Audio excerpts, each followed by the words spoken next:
A little party never killed nobody, but not when it is here.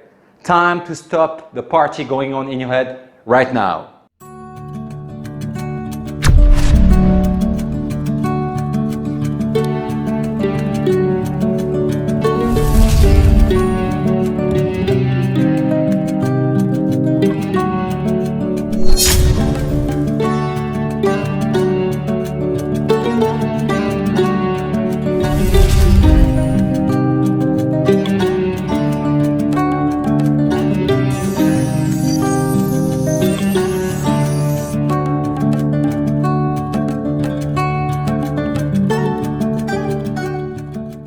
Hello, my name is Marc Menard. I'm a certified life coach. I'm also an entrepreneur and author of a book called All for a Purpose that I wrote after I had a heart attack and a near-death experience when I was only 27 years old. How did I get that? Because of stress and lack of controlling my mind and therefore my emotions. As you can guess, I'm French because of my accent, and in today's video we are going to learn how do your mind and awareness work so that you can start controlling your emotion and therefore your life. And by the end of this video, you will be able to identify what I like to call emotional location. Let me ask you these questions. Do you feel that your mind is going everywhere? Do you often think of your future, which is worrying you? And do you often think of your past, which creates negative or nostalgic emotion? Well, if all these answers are positive, it means that you really need to understand how does the mind and the awareness work in order to start balancing your thoughts and therefore your emotion. What is the definition of awareness? It is the action to put your attention into a specific part of your mind. What is the definition of the mind? It is the organized, conscious and unconscious adaptive mental activity. So what does it mean? It means that your mind is your house where all your emotions are living. Each emotion has its specific room. Therefore, each time you will enter into a room, consciously or unconsciously, you will create the emotion in your body present in that room. Your awareness is your unconscious or conscious decision or action to enter to the room you choose to. Let me illustrate this to you. Your mind represents this castle. Each room in this castle represents an emotion such as anxiety, fear, stress, love, joy, or peace, for example. Now, when you will hear something or have a conversation with someone, such as your parents or your friends or something you see on TV or social media, you will enter into one of these rooms and you will switch on the light. The action of switching on the light, this is what we call awareness.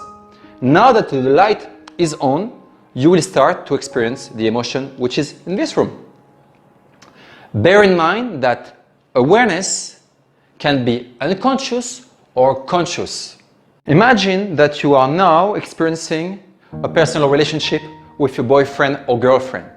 Okay? So you are experiencing the love room, full of romance, joy, happiness, a lot of selfies in the sea, in the mountains, in the room. I mean, we all like to do selfie, right? Then, a couple of months after, you will receive a phone call from your boyfriend or girlfriend who wants to end your relationship.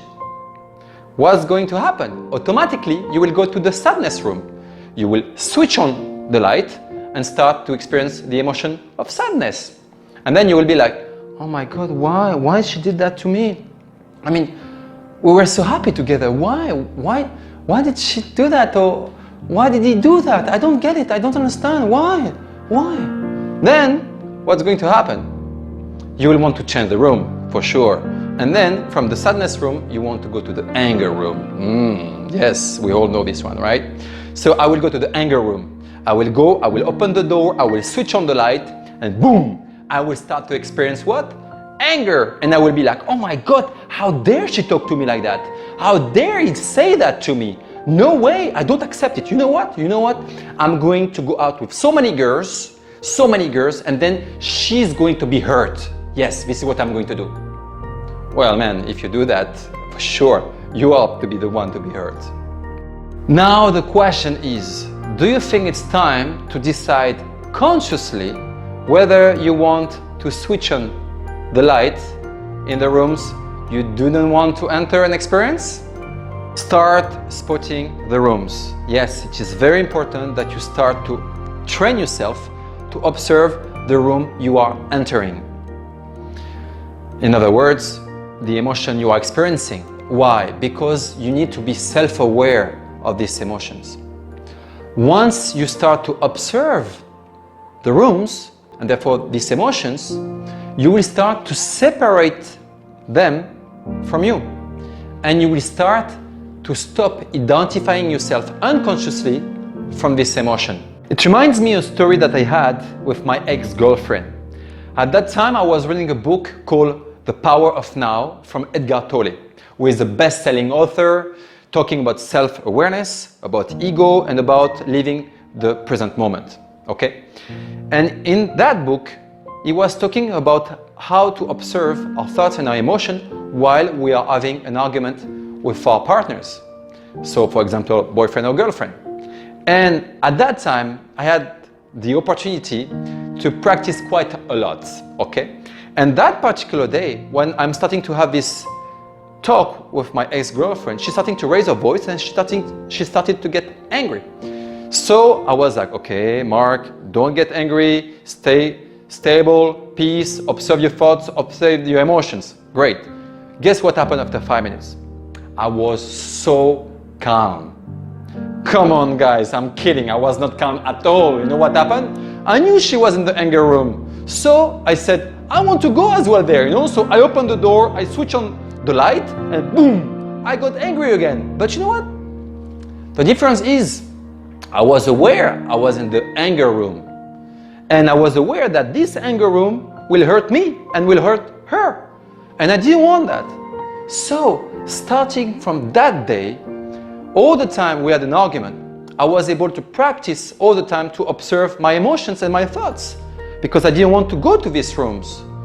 And months after months, I was able to control it. Why? Because I was practicing almost every day. So the more we observe ourselves, the more we become self-aware of how we react through our emotions. The power of observation is really, really crucial to understand how your mind works. Don't leave yourself on autopilot, which will lead you to experience emotions that are unpleasant to you and to others. Your willpower and concentration will help you define if you want to go again into these rooms and therefore experience their respective emotions. I will be making videos later on how to train you to become more aware, to improve your self-awareness. Oh, by the way, if you like this video, please click the like button and share it with your friends and family. But for now, guys, I remind you to start spotting your rooms and identifying your emotion. Which room are you in now? Please share your emotional location down there in the comments. I would love to know more about them so that I can make videos that can help. Don't forget, may the light and self-awareness be with you. Ciao, ciao!